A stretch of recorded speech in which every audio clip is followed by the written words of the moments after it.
Hello everyone, welcome back to my YouTube channel. इस video में हम class 7 civics chapter 1 on equality के notes से स्टार्ट करने जा रहे हैं। So let's start it. सबसे पहले चैप्टर का नाम ही इक्वालिटी, तो आपको इक्वालिटी जानना होगा। इक्वालिटी मतलब सब लोग इक्वल हो। ठीक है, इक्वालिटी इज अ की feature of the democracy. Democracy तो आपने पढ़ा ही है। ठीक है, हमारी कंट्री डेमोक्रेटिक है और डेमोक्रेटिक कंट्री वही होती है जिसमें इक्वालिटी होती है। की फीचर मतलब जैसे एक जो है, अगर एक घर में ताला लगा तो एक चाबी ही होती है जिसकी वजह से आप पूरे घर में रह सकते हो उसको।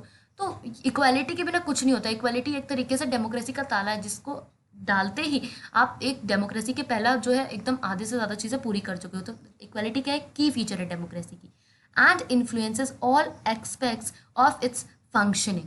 अब उसकी क्या क्या फंक्शनिंग है, ठीक है, क्या क्या एस्पेक्ट्स हैं, क्यों ये ऐसा होता है, ठीक है, तो वो सब अभी आप इस चैप्टर में पढ़ने वाले हो। ठीक है, every one should be equal.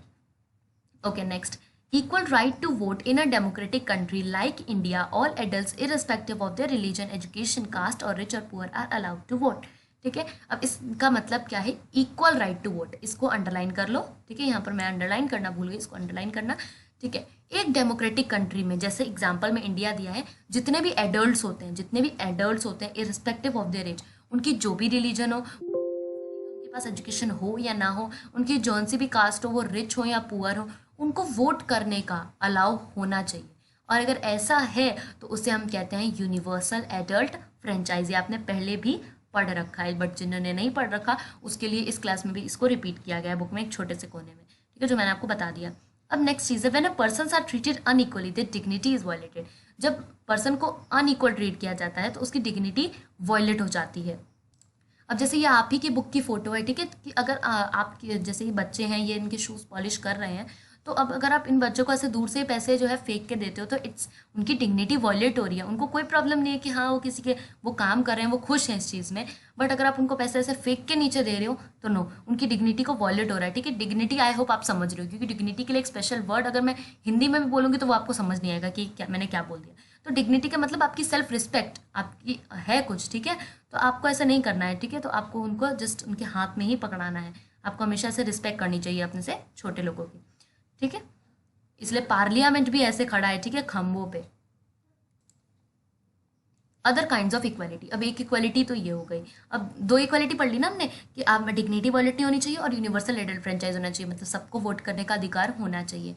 ठीक है, अब और भी काइंड ऑफ इक्वालिटी क्या होती है? Poverty is the one main basis of inequality India. ठीक है, ये सबसे ज़्यादा इनइक्वालिटी है इंडिया में। ठीक है, ये पोवर्टी के बेसिस पे लोगों को जज किया जाता है। अगर कोई गरीब है तो उसको मतलब जैसे अभी हमने बोल दिया कि वो गरीब है, ठीक है, तो ठीक है, बट उसको हमारे इक्वल ही ट्रीट करना चाहिए। Apart from the poverty, poverty के अलावा people in India experiences in equality in the different way. India में तो बहुत अलग अलग तरीके की इनइक्वालिटी है। ठीक है, जैसे कास्ट। ठीक है, कास्ट तो अदर काइंड ऑफ इक्वालिटी में क्या आ गया? पोवर्टी आ गई, कास्ट आ गया। ये सबसे common form of equality inequality है इंडिया में। अब जैसे ये दो एग्जांपल्स आप दे सकते हो। ठीक है, जब आपको क्वेश्चन पूछा जाएगा what are the other kinds of inequality, तो आप फर्स्ट पॉइंट लिखोगे poverty is the one of the main basis of inequality India. दूसरा पॉइंट लिखोगे caste is the one of the more common, ये तो बहुत ही कॉमन है, ठीक है, फॉर्म्स इनइक्वालिटी इंडिया। फिर दो में आप एग्जाम्पल लिख दोगे। ओम प्रकाश वाल्मीकि जो कि एक फेमस दलित राइटर थे, जिन पे एक पूरी स्टोरी आपकी बुक में दे रखी है, बट जैसा कि नोट्स है, नोट्स में शॉर्ट में लिखेंगे कि ओम प्रकाश वाल्मीकि एक फेमस दलित राइटर है। दलित को उस टाइम पे क्या माना जाता था? बहुत ही छोटी कास्ट माना जाता था, उन लोगों को अच्छे से ट्रीट नहीं किया जाता था। तो ये लोग दलित राइटर हैं जिन्होंने अपनी जूठन ऑटोबायोग्राफी में एक बुक है जिसमें इन्होंने ये बताया अपने बिटर एक्सपीरियंस के बारे में कि लोग इनको कैसे ट्रीट करते थे, कितना बुरा ट्रीट करते थे। अब जैसे एक अंसारी के फैमिली है, ठीक है, एक अंसारी की फैमिली होती है जो लोगों से घर मांगने आती है, बट लोग किराए पे घर लेने, बट लोग उनको नहीं देते हैं। क्यों नहीं देते? क्योंकि उनका रिलीजन देख के नहीं देते, बट अलग अलग बहाने बनाते हैं कि आप वेजिटेरियन हो, आप नॉन वेजिटेरियन हो, मतलब इसलिए हम आपको घर नहीं दे सकते। बट मेन बात क्या होती है? क्योंकि वो दूसरे रिलीजन के होते हैं, इसलिए उन लोग उनको घर किराए पे नहीं दे रहे होते हैं। तो द अंसारीज वर डिस्क्रिमिनेट किया जाता है because they belong to other religion. ठीक है, अब equality in India, Indian democracy. The Indian constitution recognise every person as equal.